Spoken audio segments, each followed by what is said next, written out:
2 anni di lavoro, edilizia sanitaria innovativa e sostenibile, 300 specialisti di diagnostica, chirurgia e riabilitazione e strumenti che usano l'intelligenza artificiale applicata alla sanità.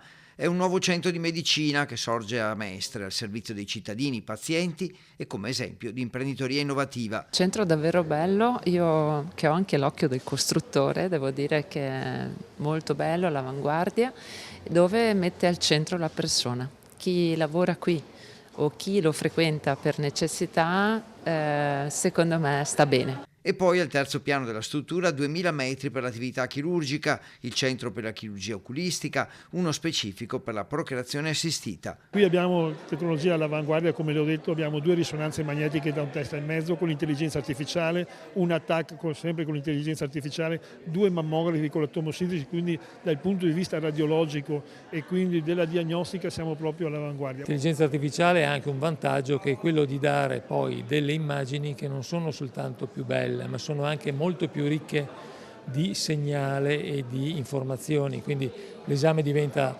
in ultima analisi più affidabile. Una struttura a cui hanno collaborato 30 imprese specializzate nell'edilizia sanitaria innovativa con un occhio rivolto alla sanità del terzo millennio.